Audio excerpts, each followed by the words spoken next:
finished her shift, caught 2 buses home, and walked through her own front door. And she still wasn't safe. Because the man on the second bus had already made his decision. Somewhere between the upper deck and the lower, between clocking her and standing up exactly when she stood up, John Ashby had decided. She walked him straight to her address. She just didn't know he was behind her. John Ashby was 32 years old, of no fixed address, with 10 previous convictions already behind him. Not exactly a man things were going well for. But on the 25th of October 2025, none of that was visible to the commuters sharing a bus through Warsaw. He was just a bloke, unremarkable. He'd started the journey upstairs. At some point, he came down. He sat near her. She had absolutely no idea who he was, a complete stranger, same as everyone else on the route. And to her, he was nothing at all. He was still on the bus when she got off. The street cameras were live, the doorbell cameras were recording, and every single step Ashby took after that bus stop, every single one, was captured. She was in her 20s, Indian-born, working in Warsaw. Sunday the 25th of October. After finishing her shift, she caught 1 bus to the town centre, then boarded a second to complete the journey home.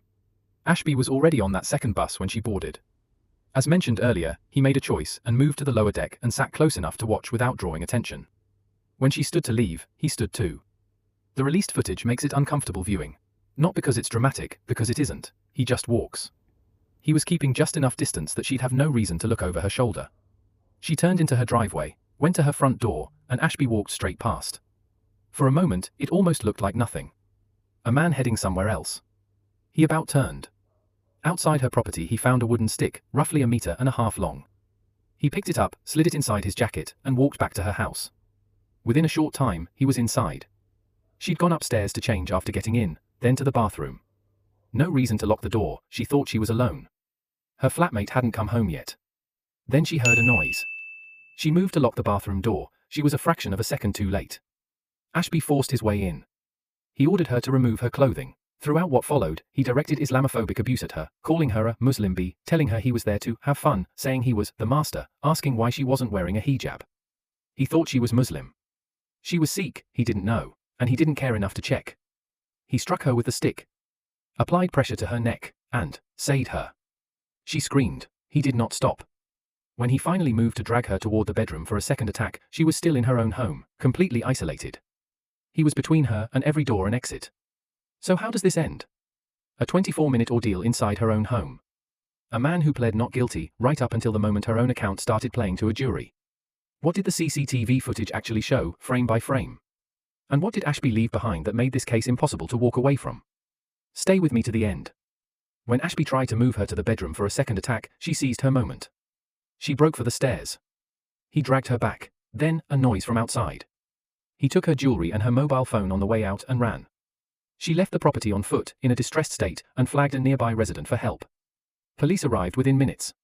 She gave a detailed video-recorded account, the abuse, the weapon, the words he used, all of it. He'd left a vape in the bathroom. His fingerprints were on it. He'd also helped himself to her toothbrush while he was in there, and left his DNA on that too. Combined with CCTV tracking him from the bus stop to her front door, including the about turn, the stick, the entry, West Midlands Police had him. A public appeal was launched. 3 days after the attack, she attended an identity parade. She picked him out without hesitation. He was arrested the same day in Perry Bar, Birmingham, and his first remark to arresting officers was, "You don't see Englishmen in Perry Bar anymore." He was charged with SA, robbery, and religiously aggravated assault and applying pressure to her neck. He pled not guilty. On day 2 of the trial, when the victim's video interview began playing to the courtroom, Ashby changed his plea. On the 24th of April 2026, John Ashby was sentenced to life imprisonment at Birmingham Crown Court. Minimum term, 13.5 years. Researching these cases and making the videos takes hours. Your likes, comments and follows are the caffeine that keeps me going. It is completely free for you and means the world to me. Please hit the follow button and help me grow.